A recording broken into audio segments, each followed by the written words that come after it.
Boa noite, pessoal. Graça e paz, tudo bem? Estamos aqui mais uma vez para mais um capítulo do projeto Fome e Sede Alimentados pela Palavra, que é o nome do nosso canal aqui no Facebook, para a gente poder, dentro de mais alguns momentos, estarmos entrando oficialmente para poder realmente estar entrando já no momento da reflexão da palavra. Quero convidar você para ir se preparando para a gente poder começar daqui a pouco, ok?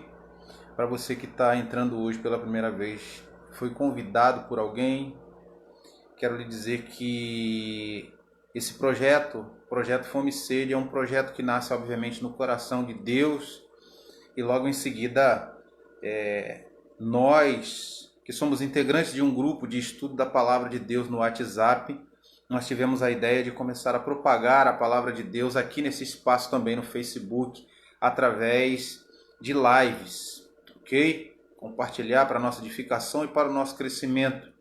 Quem sou eu? Tem muita gente provavelmente que não me conhece, eu quero me apresentar para você. Meu nome é Isaías Ribeiro de Souza, eu sou servo do Deus Altíssimo, sirvo a Deus na Igreja Presbiteriana do Brasil. Para aqueles que não sabem, sou um teólogo protestante reformado e a minha ideia aqui é somente propagar o Evangelho de Cristo. Quero dar as boas-vindas já para os meus irmãos que estão chegando, né? Sejam bem-vindos, Eduardo, Severino, Arlete e alguns outros que estão chegando aí. A Arlete vai colocar daqui a pouco o grupo em estado aberto para quem está querendo compartilhar. Ela vai colocar em estado aberto para que seja acessível a todos esse compartilhamento, ok? Daqui a pouco ela faz isso. Ela sempre, no momento que a gente começa a ministração da palavra, ela muda o estado do grupo para que isso seja possível, ok? Então, pega a sua Bíblia e a gente já vai começar, ok? Pega a sua Bíblia e vamos partir. Pastor Aldomir, nosso grande amigo, também acaba de chegar. Seja bem-vindo, meu amigo. Deus abençoe. Vá pegando a sua Bíblia e vá abrindo a sua Bíblia no Evangelho de Mateus, no capítulo 12, ok? Olha a Arlete aí. A Arlete é aquela que faz o grupo ficar... propicia ficar em aberto para que as pessoas possam começar a compartilhar, né, Arlete? O meu amigo aí, o Severino, estava agora há pouco tempo aí pedindo para que o grupo ficasse em aberto, ok? Algumas pessoas querem compartilhar. Vamos abrir as nossas Bíblias no Evangelho de Mateus, no capítulo 12. Nós vamos ler de 9 a 14. É o texto que a gente vai usar para nossa reflexão nessa oportunidade, ok? Evangelho de Mateus, capítulo 12, versos de 9 a 14, ok? Mais uma vez, Evangelho de Mateus, capítulo 12, versos de 9 a 14. Esse é o nosso momento devocional. E eu queria convidar você para que nesse momento devocional você entendesse o seguinte: a gente tem muita dificuldade de parar para se concentrar para a edificação. Então, o que eu queria que você fizesse agora? Deus está nos chamando para que a gente tenha um tempo com Ele durante todo o dia, já que a gente às vezes durante o período da manhã, tarde, a gente não consegue de maneira nenhuma ter esse momento de comunhão com Deus. Então agora, nesse exato momento, o que a gente faz? A gente para tudo e a gente analisa que agora é o momento da gente buscar essa edificação. É o momento da gente realmente tratar esses momentos aqui muito a sério para a nossa edificação. A gente precisa desse momento com Deus, ok? Então vamos fazer de maneira realmente como a gente tivesse... Como a gente tivesse, não, eu tenho certeza que a gente está cultuando a Deus, então vamos fazer dessa maneira. Meu irmão, o pastor Carlos Amorim, muito meu amigo, amigo do fundo do meu coração, também está chegando aí para poder estar com a gente. Forte abraço, meu irmão. Deus abençoe. Saudade de você. Então, como eu estava dizendo, vamos abrir as nossas Bíblias no Evangelho de Mateus, capítulo 12, verso 9. Todos os dias eu entro aqui e primeiro eu faço uma chamada e para que as pessoas se preparem, peguem suas Bíblias, arrumem um lugar bom. Aquele que gosta de pegar uma xicarazinha de café, né? E deixar sua garrafa de café num determinado lugar, ele também se preparar. Hoje eu não vou fazer isso, já que está todo mundo entrando no horário, eu vou começar para a gente não perder tempo. Eu acredito que já está todo mundo preparado e é bom que todos os dias a gente fizesse isso, a gente se organizasse para poder realmente estar preparado para o início da live na hora certa, ok? Amanhã, domingo, como nós ainda não estamos indo para nossas igrejas, obviamente a gente ainda vai ter live, mas assim creio eu que Deus está agindo no nosso país e breve tudo vai voltar ao normal. Obviamente aos domingos nós não teremos live, ok, meus amigos?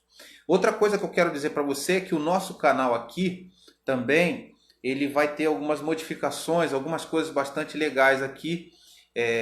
A gente vai ter esses momentos que são momentos de edificação através da explanação da palavra, mas a gente também vai ter outros momentos bastante dinâmicos. Vão ter dias que a gente vai ter aqui um momento de perguntas e respostas. A gente vai ter aqui também um momento de entrevistas e outras coisas muito legais que a gente está assim preparando para um crescimento maior aqui do nosso canal, né? De maneira que ele se torne bem dinâmico, bem atrativo, que a gente possa convidar outras pessoas para que elas possam estar aqui juntamente conosco, compartilhando desses momentos. Eu quero pedir a Arlete que, como administradora, que ela faça outras pessoas aqui também administradores do grupo, porque eu estou percebendo que tem pessoas aqui que estão sinalizando no meu telefone que estão querendo muito entrar no grupo agora, nesse exato momento em que a live está no início, para que elas não percam nenhuma parte da mensagem.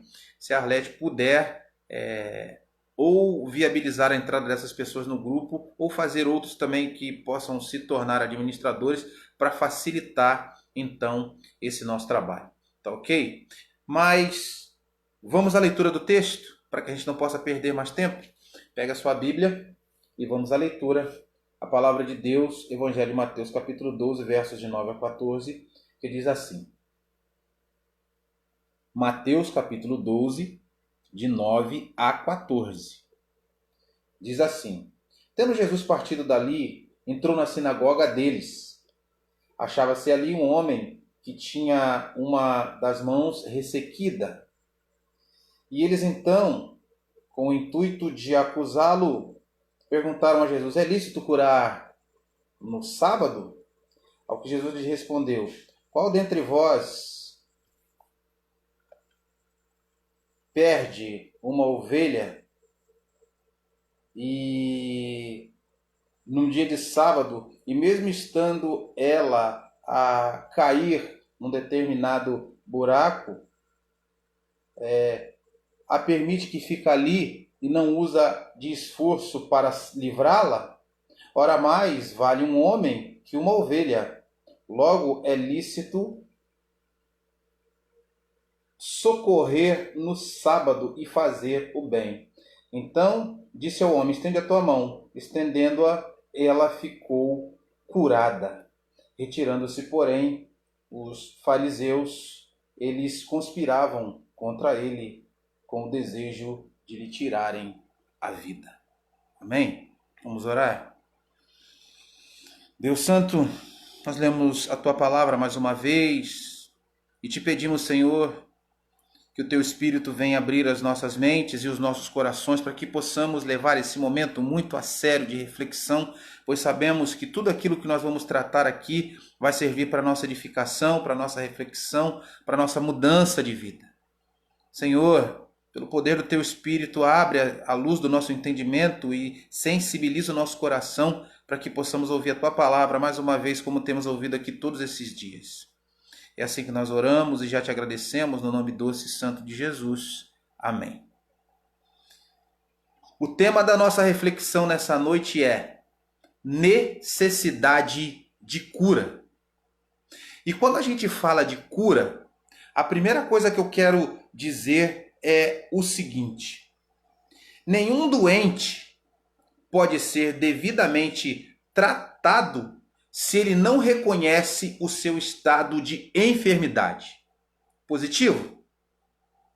Mas eu gostaria que nessa noite nós fizéssemos então, e nessa oportunidade nós fizéssemos o seguinte: que cada um de nós se autoanalisasse ao lermos a palavra de Deus, ao fazermos observações através da palavra de Deus e que nós chegássemos a algumas conclusões. Como nós estamos neste exato momento na nossa vida espiritual? Como nós nos sentimos espiritualmente? Nós nos sentimos bem? Nós não nos sentimos tão bem? Existem algumas coisas que nos fazem mal espiritualmente? Existem algumas coisas que nos trazem pesos? Existem algumas coisas que nos fazem até mesmo sentir preguiça? Existem algumas coisas que nos fazem nos sentir desgastados? Existem algumas coisas que fazem com que a gente esteja com a nossa fé um tanto que abalada?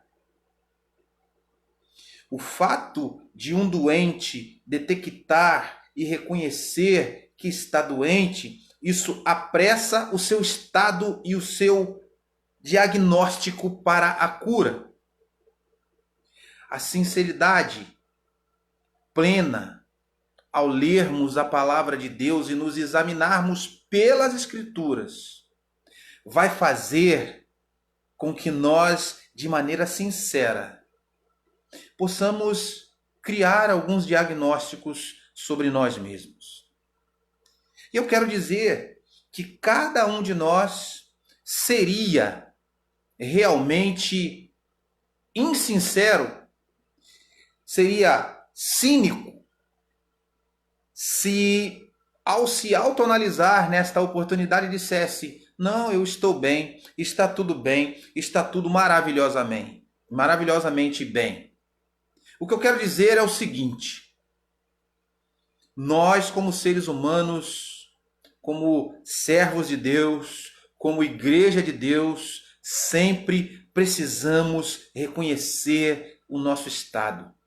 E nós nem sempre estamos bem. A verdade é que às vezes, e muitas vezes, estamos até muito mal. E não reconhecemos que estamos mal. Muitas vezes precisamos nos analisar de maneira que vejamos que precisamos ser curados. E a quem precisamos recorrer por cura? A Jesus Cristo, através da sua palavra. Irmãos amados, essa noite, onde a gente está aqui ouvindo a palavra de Deus mais uma vez, essa noite é uma noite de autoanálises. De maneira que a gente diga com sinceridade para a gente mesmo, como se a gente estivesse olhando para um espelho, que a gente dissesse assim: eu realmente não estou tão bem.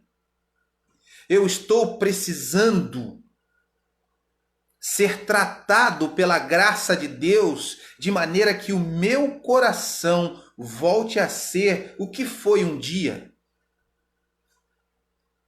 E eu queria que você analisasse comigo de maneira bastante sincera, que quando a gente fala sobre esse estado e essa necessidade de cura, eu queria que você fizesse uma análise de você mesmo e que você constatasse que desde o início, quando você se converteu lá atrás, até o atual momento, até este exato momento, a sua vida, ela sofreu algumas mudanças?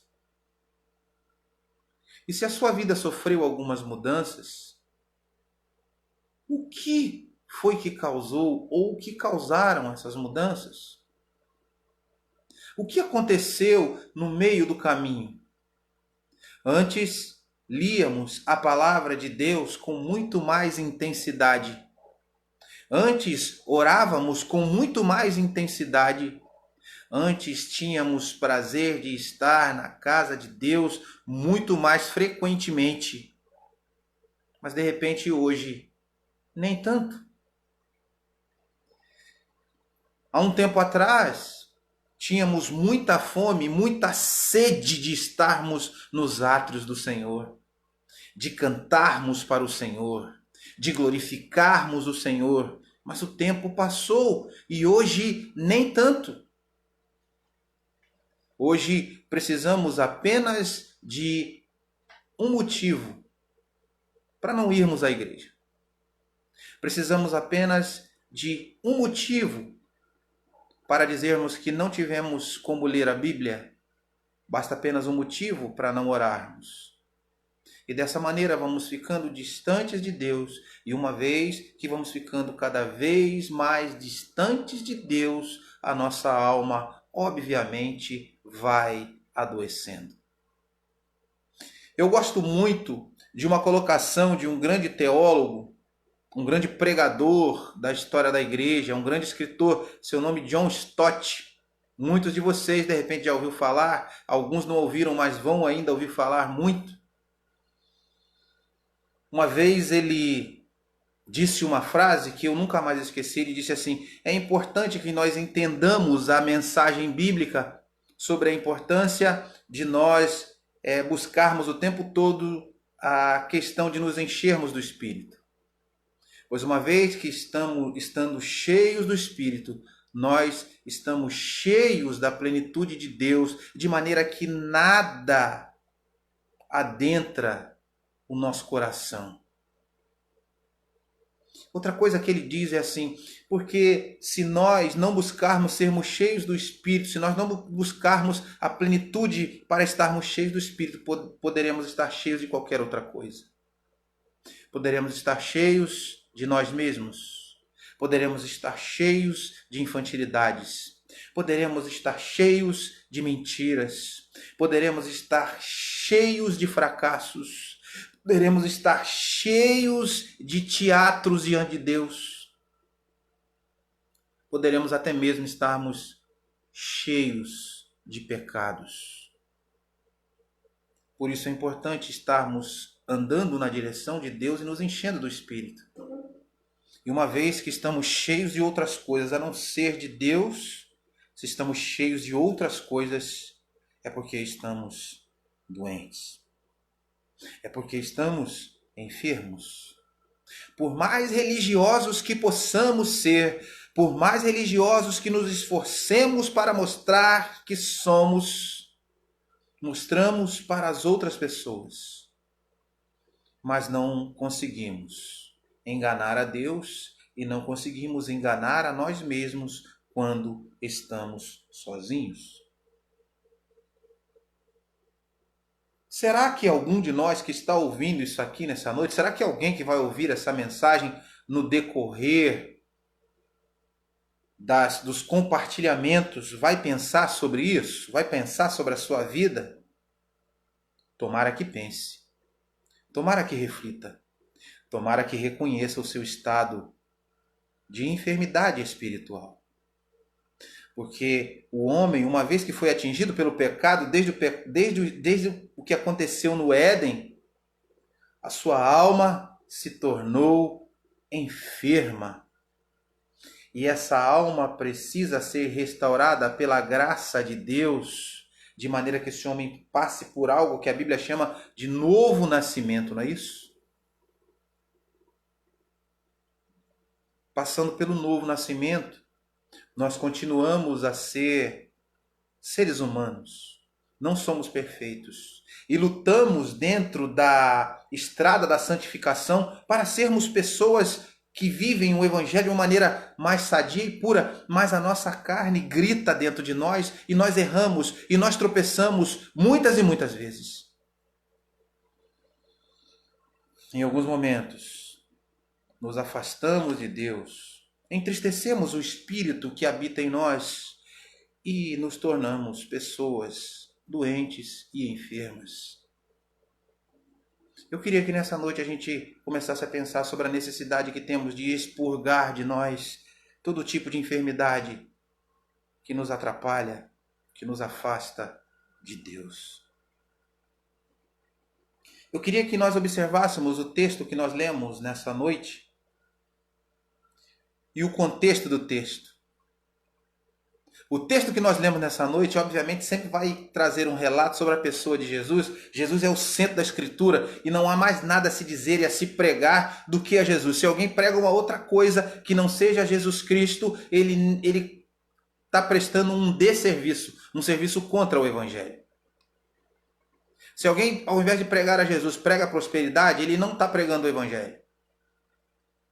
Se alguém prega a autoestima, ele não está pregando o Evangelho. É necessário pregar a Jesus para que essa pessoa possa prestar um serviço. E nós precisamos ter fome e sede de ouvir falar de Jesus. Os evangelhos falam de Jesus, a Bíblia inteira fala de Jesus. Jesus é o centro da Escritura. Ele é o alfa, o ômega, o início e o fim. Jesus está dentro do evangelho de Mateus, realizando seu trabalho, o trabalho do seu ministério terreno. Ele está fazendo muitas coisas. Ele está convidando pecadores, conclamando pecadores a ouvirem a mensagem do reino, a mensagem da graça. E enquanto Jesus está fazendo isso, num determinado momento, como um judeu, como um mestre. Por que Jesus era mestre? Será que você já fez essa pergunta? Você sabe por que ele era mestre? Engraçado que quando a gente começa a analisar a Escritura, a gente vai fazer algumas observações. Os discípulos e aqueles que se tornaram apóstolos, tirando Paulo, com exceção de Paulo, eles não eram mestres. Eles não eram rabis. Eles não eram doutores. Mas Jesus é chamado de mestre, sabe por quê? Porque os estudiosos vão dizer que Jesus, na época, era chamado de mestre porque ele estudou nas escolas de interpretação da religião judaica, Bet Seif e Bet Talmud. Ou seja, Jesus era um catedrático do mundo teológico, do universo teológico. E Jesus, então, ele nos mostra sobre a necessidade que temos, inclusive, de estudar e nos preparar devidamente para falar das coisas de Deus. Se existe algum líder no nosso meio aqui que acha que não precisa estudar e se preparar, ele está completamente errado. Se existe algum líder na igreja brasileira que não se prepara devidamente para ensinar a palavra, ele está completamente errado. Jesus Cristo está ensinando seus discípulos. E ele então entra na sinagoga como um bom judeu, alguém que sabe o lugar de culto. E ele vai na sinagoga, obviamente, para quê? Para cultuar, para mostrar a necessidade de estar com alegria no local de culto. Mas ao entrar na sinagoga, ali vai haver um homem que tem uma das mãos ressequida, ele tem algum problema provavelmente de nascença, ele adquiriu alguma doença. Alguns estudiosos vão dizer que aquele homem tinha uma das mãos leprosa, provavelmente, mas que ele tinha um problema físico, Mas o que nos chama mais a atenção, e eu queria compartilhar com vocês, é que aquele homem que tinha uma das mãos ressequida, ele está dentro de uma sinagoga. E o que significa isso? Entrar dentro de uma sinagoga com qualquer problema físico não era permitido. Se você era doente, se você tinha algum problema, você não podia entrar na sinagoga, porque de acordo com as escrituras e os ensinos do Antigo Testamento, a gente devia ver e devia notar isso de uma maneira bem lógica, de que era um comportamento, de que tudo aquilo que tinha algum problema de ordem física, inclusive os animais não podiam ser sacrificados. Se alguém tinha algum tipo de doença, obviamente ele não podia, algum defeito, ele não podia ser sacerdote. E a maneira como eles cultuavam a Deus dentro da sinagoga, também ninguém podia entrar ali. O que eu quero dizer com tudo isso? O que esse homem, com uma das mãos ressequida, está fazendo dentro de uma sinagoga, irmãos? Como ele entrou ali? Eu vou dizer como ele entrou ali. Ele entrou ali, obviamente, se escondendo. Ele entrou ali escondendo a sua enfermidade. Ele entrou ali tentando esconder. Para quem? Para os mestres da lei. Porque se ele mostra a sua enfermidade para os mestres da lei, ele não seria acolhido ali, ele seria expulso da sinagoga. Mas eu não sei o que acontece, que Jesus, quando entra na sinagoga, aquele homem, ele permite que Jesus veja sua mão ressequida. E quando Jesus vê a sua mão ressequida, o que acontece? O que ocorre? Os mestres da lei, se vissem, tirariam aquele homem dali. Jesus o chama. Jesus o traz aquele homem para o centro. É como se tudo dentro da sinagoga parasse naquele exato momento. Eu vou tentar explicar para você, mais ou menos, o que acontecia nessa época. Por que alguém não podia entrar na sinagoga? Você já leu, se não me engano, se a minha memória não me falha, o Evangelho de João. O Evangelho de João vai nos mostrar que um homem, no poço de Betesda, ele estava ali no chamado poço de Betesda, e Jesus está na festa dos tabernáculos, ele sai da festa dos tabernáculos e ele vai até lá. Quando ele chega lá no pavilhão, ele vai curar aquele homem que está no poço de Betesda. Sabe o que era o poço de Betesda? Era o lugar onde ficavam as pessoas que realmente não participavam das festas dos judeus porque elas tinham algum tipo de problema físico. E aquelas pessoas iam para lá e ficavam isoladas lá no poço de Betesda. Era um pavilhão dentro da cultura judaica para pessoas doentes, para pessoas enfermas. Quando Jesus entra na sinagoga e esse homem com uma das mãos ressequidas está ali, não era para ele estar ali, era para ele estar lá no pavilhão, lá num daqueles pavilhões destinados àquelas pessoas doentes, aquelas pessoas enfermas, aquelas pessoas que deveriam estar isoladas. Mas ele está dentro da sinagoga. E ele permite que Jesus veja a sua mão. Quando Jesus vê a mão daquele homem, ele chama aquele homem para vir para o centro da sinagoga, todo mundo para, e eu fico imaginando vários olhares que vão reprovar a atitude de Jesus, olhares reprovadores. Porque aquele dia era sábado. A religiosidade judaica mostrava uma coisa: eles não tinham misericórdia. Eles eram muito religiosos. Eles eram extremamente religiosos. Eles guardavam o sábado. Eles entregavam seus dízimos. Eles se vestiam de maneira diferente. Eles colocavam os chamados filactérios em suas testas, que eram algumas fitinhas, era uma fitinha que eles amarravam. E essa fitinha que eles colocavam na testa, elas tinham escrito o Antigo Testamento, os 10 mandamentos. Eles andavam assim, mas eles não tinham misericórdia. Eles olharam para aquele homem que tinha uma das mãos ressequida e, vendo aquele homem, naquele momento em que Jesus vai curá-lo, eles vão olhar para Jesus de maneira reprovada, mas Jesus não está nem um pouco preocupado com eles e com seus olhares reprovadores. A gente pode observar isso no texto de maneira bem clara. O que acontece no texto? Jesus chama aquele homem, manda aquele homem estender a sua mão, ou seja, o que Jesus já havia visto, o que alguns já tinham escutado. Jesus faz questão de mostrar para todos que não tinha mais o que esconder. Jesus manda aquele homem vir para o centro, manda aquele homem estender a sua mão. E Jesus ordena uma palavra e aquele homem vai ficar com a sua mão curada.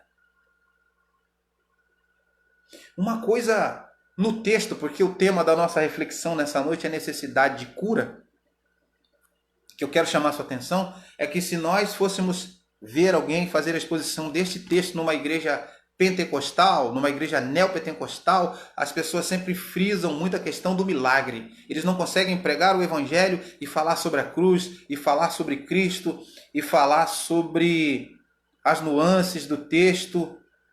Eles só conseguem falar daquilo que traz muita popularidade para eles e que causa muita agitação. E eles iam focar no milagre, iam falar do homem doente, iam falar de Jesus, que Jesus havia curado, iam ficar fazendo uma série de alvoroços e depois iam terminar e dizer que Jesus podia curar as pessoas como curou aquele homem que tinha uma das mãos ressequida. Mas o texto vai muito além do que simplesmente mostrar Jesus curando aquele homem. Vai muito além. O que é que o texto está mostrando para nós? O texto está nos mostrando, em primeiro lugar, como eu já mostrei, que os fariseus, os mestres da lei, eles não tinham misericórdia, em primeiro lugar. Segundo lugar, eles eram cegos.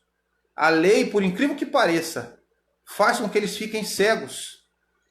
À medida deles, por causa da religiosidade e por causa dos hábitos e costumes deles, os tornassem tão fanáticos a ponto de não olharem o sofrimento e uma necessidade urgente de alguém. Vocês conseguem perceber uma coisa? Já que a gente está falando sobre necessidade de cura, você que chegou agora, o nosso texto é Mateus capítulo 12, dos versos 9 a 14, e o tema é necessidade de cura. Você consegue perceber uma coisa? Existe um homem que tem uma mão ressequida no texto. Existe Jesus caminhando na direção desse homem para curá-lo. E a gente vai ver o final do texto que depois da cura, depois de Jesus fazer o bem àquele homem, Jesus confronta os fariseus, confronta os mestres da lei. Vocês estão errados, vocês estão enganados. Vocês professam uma religião aonde não há misericórdia. A religião de vocês não vale absolutamente nada. Mas eu quero dizer uma coisa aqui que também merece uma pontuação, porque hoje a gente também confunde muito as coisas.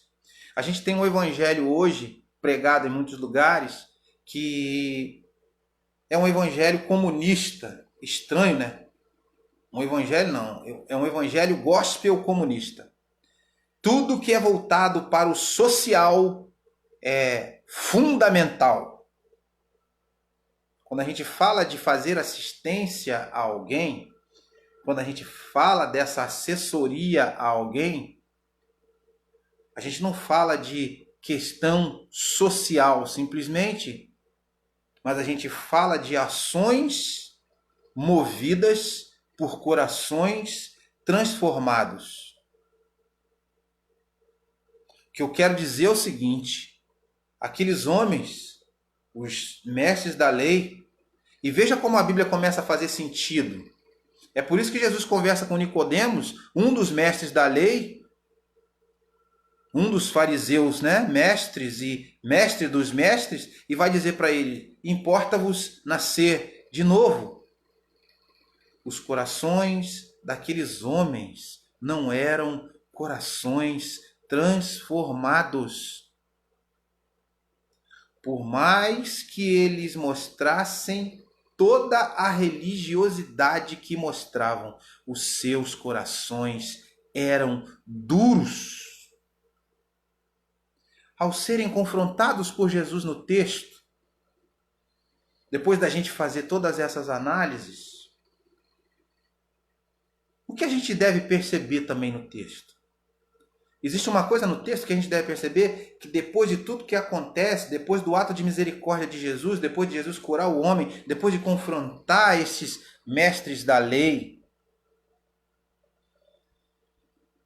ao invés deles se arrependerem, ao invés deles olharem para dentro de si mesmos, ao invés deles reconhecerem que estavam errados, eles se armam de maneira furiosa extremamente.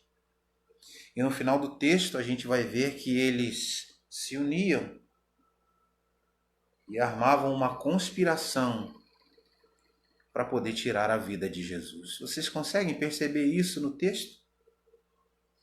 Quem eram os mais doentes do texto?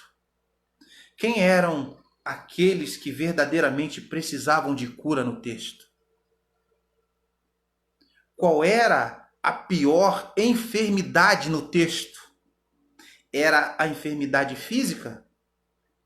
Era a enfermidade biológica? Ou era a enfermidade da alma? Alguém pode se vestir como um religioso. Alguém pode ter hábitos religiosos. Alguém pode ser extremamente moralista, extremamente legalista.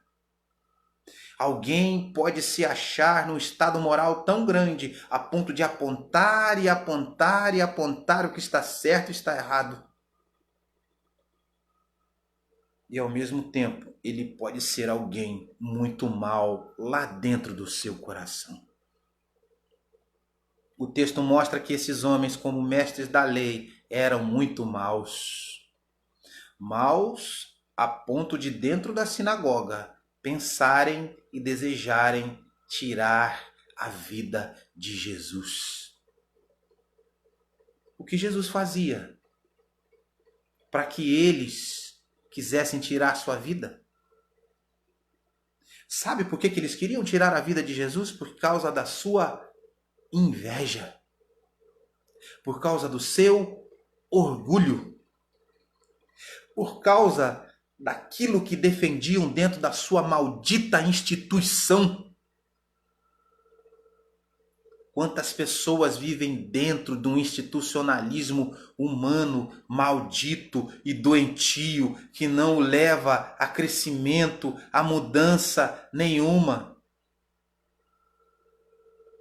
Quantos crentes vão para a igreja todos os domingos com as suas Bíblias embaixo do braço, mas as suas línguas continuam grandes? Quantos crentes vão para as igrejas com Bíblias gigantescas embaixo dos seus braços, com as suas camisas abotoadas até aqui em cima, com mulheres com saia que cobrem os pés, homens que talvez até para tomar banho eles tomem banho de terno e gravata. Mas lá dentro, em seus interiores, quando eles estão sozinhos, a maldade de seus corações ecoa. Eles são maus. Seus atos são maus. Suas atitudes são horríveis. Suas obras são terríveis. Eles não são nem a sombra daquilo que se dizem ser. Porque aqueles que verdadeiramente são, não precisam dizer que são. Não é isso? Não há necessidade. No Brasil hoje, existe uma gama de cristãos, um número altíssimo de cristãos que se dizem super espirituais, que adoram subir montes. Não que eu esteja reprovando a prática do monte. Se subir ao monte causa em você algum tipo de saúde espiritual e realmente estreita sua comunhão com Deus, suba ao monte. Apesar da Bíblia dizer que o suficiente é você entrar no seu quarto, trancar a porta e fazer o quê? E orar e falar com Deus a sós. Não é isso que a Bíblia nos ensina? Basta isso. No Brasil existem crentes que tentam demonstrar uma espiritualidade acima do normal. Pessoas que falam em línguas esquisitas, que chamam de línguas estranhas. Pessoas que dizem ter o dom da cura. Pessoas que dizem que impõem as mãos sobre este, sobre aquele, e as pessoas têm suas vidas transformadas. Pessoas que dizem que são o centro da revelação de Deus para a vida do próximo, como se Deus fosse fofoqueiro e usasse alguém para fazer fofoca da vida alheia. Engraçado que Deus fala muito da vida do próximo para essa pessoa que tem revelação, mas nunca diz nada para a pessoa que diz ter as revelações. Porque muitas pessoas que têm revelações são pessoas que em casa batem na mulher, espancam os filhos, são péssimos pais, são péssimas mães, falam palavrões, fazem uma série de coisas horríveis, oprimem suas famílias, são pessoas más e muito más, mas mostram uma religiosidade superlativa. Para quê? Para impressionar os homens, para impressionar as pessoas, mas não existe nenhum tipo de misericórdia em seus corações. A religiosidade em alta esfera se torna apenas fanatismo e não causa nenhuma mudança. Estes homens, com toda a sua religiosidade, a sua falsa espiritualidade, no Brasil a gente vê muita falsa espiritualidade, eles pensam, eles conspiram em fazer o quê? Em tirar a vida de Jesus, em matar a vida de Jesus. Isso é um pouco estranho. É como se a gente pudesse imaginar alguém que se diz crente, alguém que se diz servir a Deus e arquitetar no seu coração matar alguém. Muito estranho. Totalmente contraditório, totalmente adverso. A verdade é que se professa algo com a boca, mas, no entanto, com a vida, com seus pensamentos, atos e obras, nega a tudo o que diz com os lábios. Complicado. Hipocrisia. Hipocrisia. Hipocrisia. É por isso que Jesus conta uma parábola, certa feita, e as parábolas de Jesus, elas sempre têm personagens pontuais, e os personagens pontuais sempre são personagens que são protagonistas, são personagens que causam ódio nos líderes da religião judaica. Já perceberam? Jesus sempre conta a história do bom samaritano e os judeus odeiam os samaritanos porque Jesus quer falar de um coração cheio de misericórdia e ele está querendo dizer que alguém pode ter um coração cheio de misericórdia fora da maldita religião judaica. É para abalar eles mesmos. Jesus conta uma outra parábola que ele vai falar sobre o quê? O fariseu e o publicano. As pessoas em Israel, principalmente os líderes da religião judaica, eles odiavam os publicanos. Eles ensinavam para o povo que os publicanos eram filhos do diabo. No entanto, um fariseu e um publicano entram dentro de uma sinagoga e o fariseu arroga de si mesmo que ele é o bom, que ele é o tal, que ele faz, que ele acontece, que ele é isso, que ele é aquilo. É como se ele estivesse dizendo para Deus: olha para mim, Senhor, eu sou bom, eu sou o melhor, eu não erro, eu isso, eu aquilo. Enquanto o outro, o publicano, a única coisa que ele consegue dizer: ser propício a mim, pecador, Senhor. Olha para as minhas imperfeições. Olha para mim e tem misericórdia de mim. Irmãos amados, quanta coisa para a gente poder refletir num texto. Quanta coisa para a gente poder analisar dentro de um texto bíblico e aplicar no nosso contexto. Quanta coisa, quanta coisa, quanta coisa. Hoje em dia no Brasil, inclusive nós somos pastoreados. Muitas das nossas igrejas são pastoreadas por homens como estes fariseus do texto. Pastores que não são pastores, não foram chamados por Deus para serem pastores. Homens carrascos, truculentos com seus rebanhos, que não têm misericórdia. Homens que têm suas contas no banco abarrotadas e veem suas ovelhas passarem necessidades e não sente no coração sequer uma gota, um pingo de misericórdia. Homens que são capazes de trucidar com uma ovelha e não tratá-la no seu tropeço. Muitos e muitos fariseus hipócritas estão pastoreando muitas igrejas no nosso país, em muitas e muitas das nossas denominações, abrindo suas Bíblias aos domingos em seus púlpitos com seus terninhos pretos, porém não tendo uma gota de misericórdia em seus corações. Homens doentes. Quando os líderes são doentes, todos estão doentes. Isso é duro da gente ver, isso é triste da gente analisar, da gente constatar.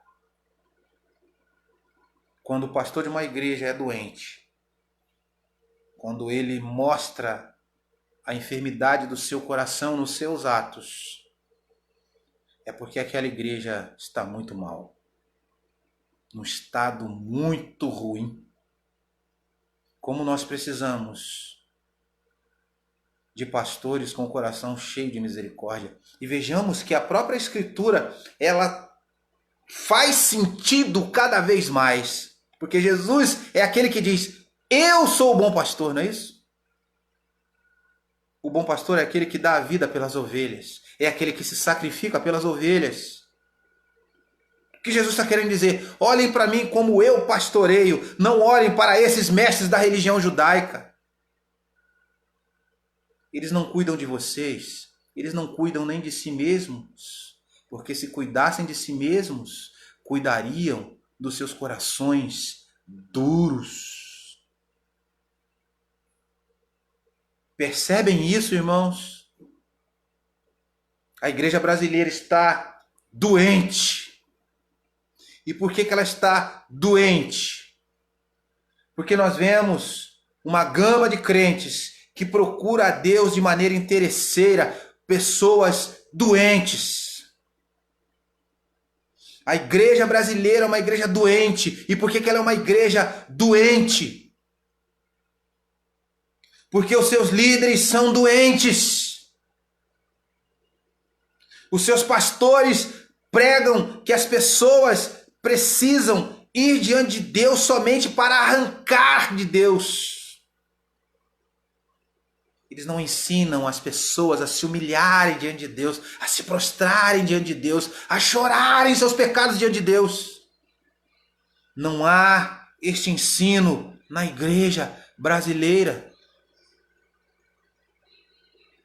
Dificilmente nós vamos ver o reflexo disso que eu estou dizendo nos púlpitos. Nós precisamos de púlpitos piedosos, de púlpitos que preguem a palavra de Deus de uma maneira que os homens chorem nos púlpitos, para que as pessoas chorem assentadas nos bancos das igrejas.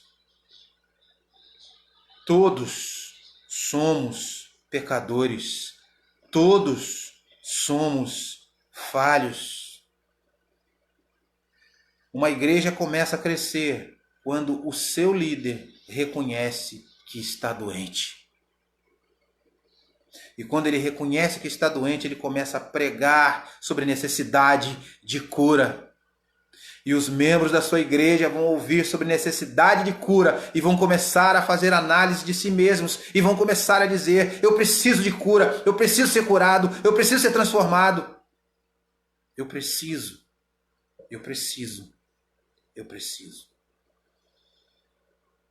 E quando isso acontece, amados irmãos, quando as pessoas começam a se esvaziar, se humilhar, se diminuir para poder olhar a si mesmos, elas se aproximam de Deus, não como os crentes da igreja brasileira, cheios de si mesmos, cheios de um poder estranho, cheios de fogo estranho, mas se aproximam de Deus, cheios de humildade, para fazer como o publicano da parábola contada por Jesus e vão dizer: ser propício a nós, pecadores, Senhor. Mesmo sendo alcançados pela sua graça, não conseguimos te honrar, pois as atitudes dos nossos corações são atitudes sempre duras e más. Como nós precisamos de cura. Quando nós olhamos para um texto desses, a gente não pode olhar para o homem da mão ressequida, mas a gente tem que olhar para esse texto e olhar para a Bíblia como se nós estivéssemos olhando para o espelho e nós víssemos aqui nesse texto as pessoas doentes, as pessoas enfermas, as pessoas que precisam ser curadas.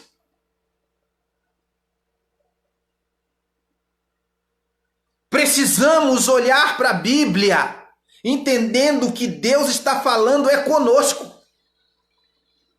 Como isso tem nos faltado? E sabe por que isso está nos faltando? Eu vou dizer agora nas pontuações finais para a gente poder chegar ao final da nossa reflexão, ok? E eu quero falar sobre necessidade de cura. E eu quero usar, obviamente, o texto bíblico para a gente analisar aonde que a gente precisa nessa oportunidade ter a mão de Deus nos curando, ok? A primeira coisa que eu vejo no texto, quando a gente fala sobre necessidade de cura, é que nós precisamos ser curados sobre a maneira como adentramos e saímos do templo. Adentramos para buscar misericórdia para nós e saímos para pregar misericórdia aos seres humanos e dizer a eles que Deus tenha misericórdia de vocês e dos seus pecados e daquilo que lhes faz mal. E aquilo que faz mal a vocês não está apenas no aspecto físico. As almas de vocês estão doentes. Precisamos de uma necessidade de cura para que as nossas responsabilidades cristãs sejam restauradas. Necessidade de cura já. Agora, nessa noite, nessa oportunidade.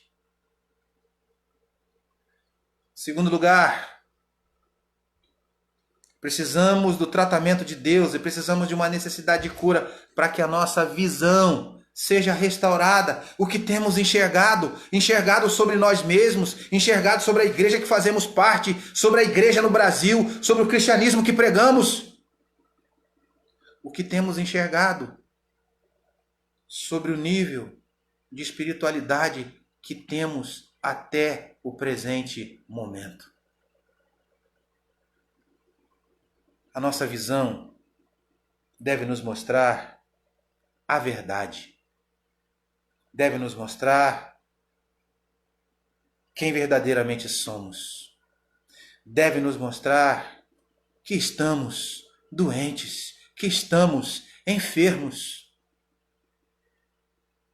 A nossa visão deve nos mostrar que nós estamos precisando voltar à casa do olheiro e pedir ao olheiro: quebra-nos de novo, faz com que nós possamos ser vasos novos. A nossa visão, precisamos dessa necessidade de cura urgentemente. Como precisamos? Outra coisa, a necessidade de cura precisa nos mostrar uma coisa nessa oportunidade que é extremamente importante. Nós precisamos, nessa oportunidade, fazer como o homem que tinha uma das mãos ressequida. O que ele faz? Ele deixa Jesus ver que ele tinha uma das suas mãos ressequidas, então ele se expõe a Jesus. Nós precisamos expor para o Senhor as nossas enfermidades. Qual é a sua enfermidade? Eu não estou falando de enfermidade física. Eu estou falando que se você é uma pessoa que tem problemas emocionais por causa de alguma coisa, exponha isso. Se você é alguém que não consegue perdoar alguém, exponha isso. Se você tem ódio no seu coração, exponha isso. Se você é alguém que tem a língua leve demais, exponha isso. Se você é alguém que dentro da igreja corre atrás de cargos para ter destaque, exponha isso. Se você é alguém que tem uma vida financeira regrada e não consegue ser grato a Deus, e você sofre de usura, e você tem a mão fechada, e você não abençoa, não patrocina e nem investe a obra e nem patrocina obreiros que levam a obra de Deus a sério. Inclusive tem muita gente que patrocina, são os bandidos da fé, né? Mas se você tem dificuldades, se você tem um bom emprego, se você tem um bom salário e se você não devolve ao Senhor aquilo que é do Senhor, exponha isso. Quantas e quantas outras coisas nós precisamos expor ao Senhor? Quantas pessoas se fazem de boazinhas dentro da igreja? Como eu já falei aqui anteriormente, mas são pessoas extremamente violentas dentro das suas casas. Exponha isso ao Senhor nessa noite, nessa oportunidade.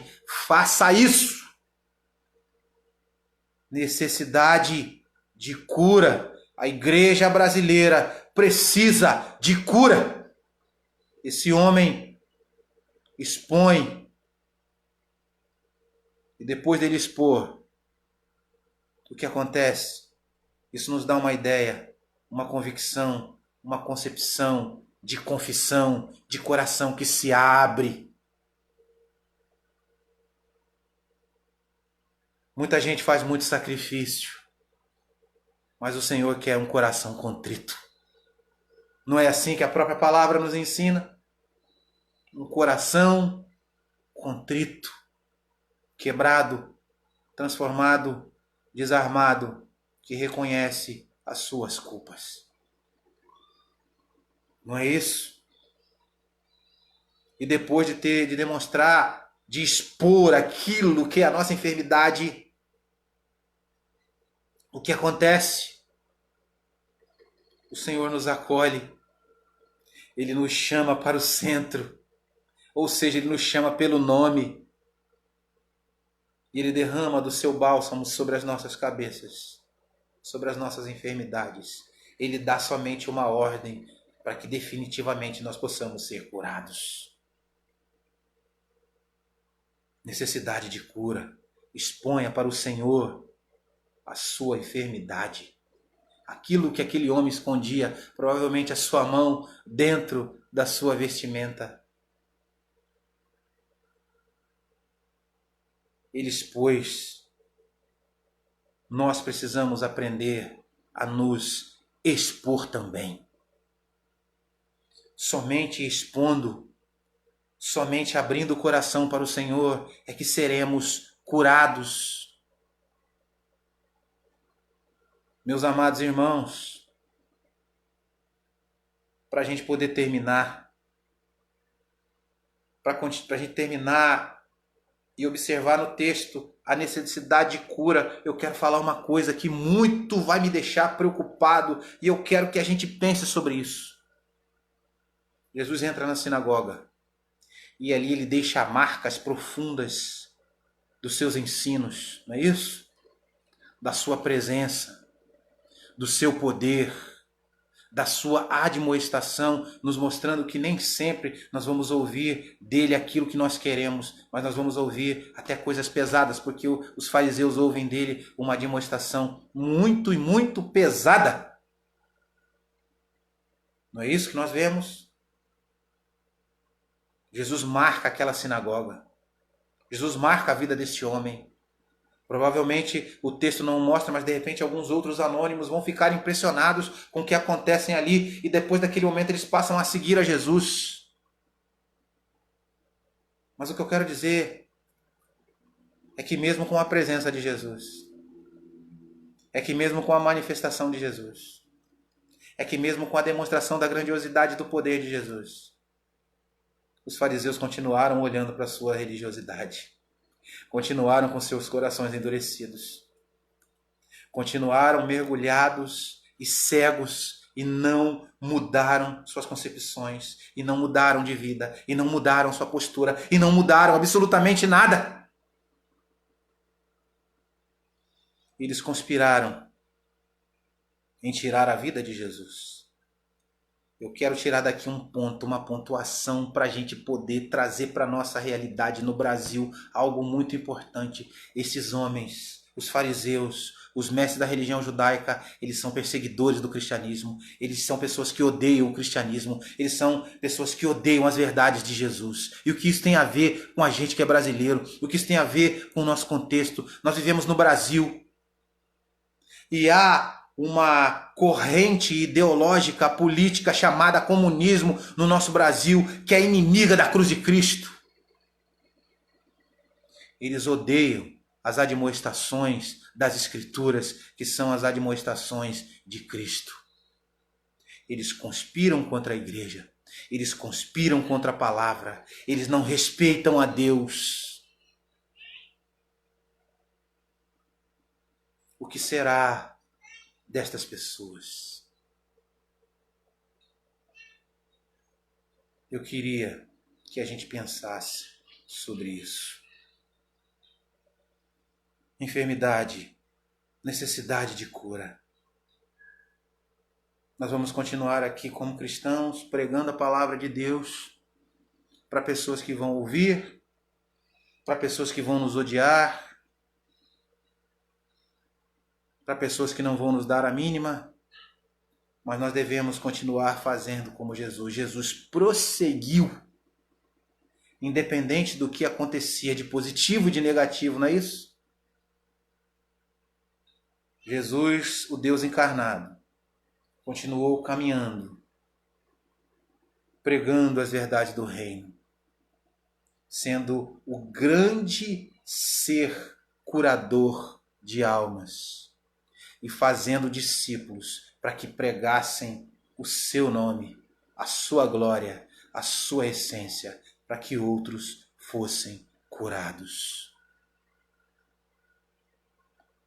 Eu quero terminar a reflexão dessa noite dizendo o seguinte: se lá no começo da mensagem, quando a gente começou a falar sobre necessidade de cura, se você estava totalmente desligado e achava que estava tudo bem, e agora depois no final da mensagem você percebe que algumas coisas não estão tão bem, e você percebe que precisa realmente em algum momento, em alguma área da sua vida você precisa ser curado, eu quero dizer que não é o Isaías que está dizendo isso para você, mas é a palavra de Deus e o Espírito de Deus selando isso no seu coração. Nessa noite, se coloque diante de Jesus. Abra o seu coração para Jesus e diga para Ele: Senhor, eu quero te mostrar a minha enfermidade. Me cura. Eu preciso da tua cura. Faça isso para a glória de Deus nessa noite, ok? Que Deus nos abençoe. Forte abraço. Que Deus abençoe a todos. Estaremos aqui amanhã novamente, às 20 horas.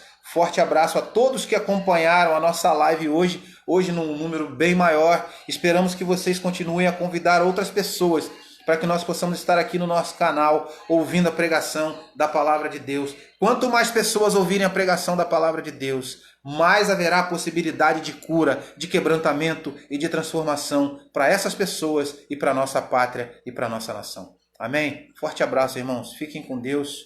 Esse é o desejo do meu coração. Nos vemos amanhã às 20 horas. Forte abraço.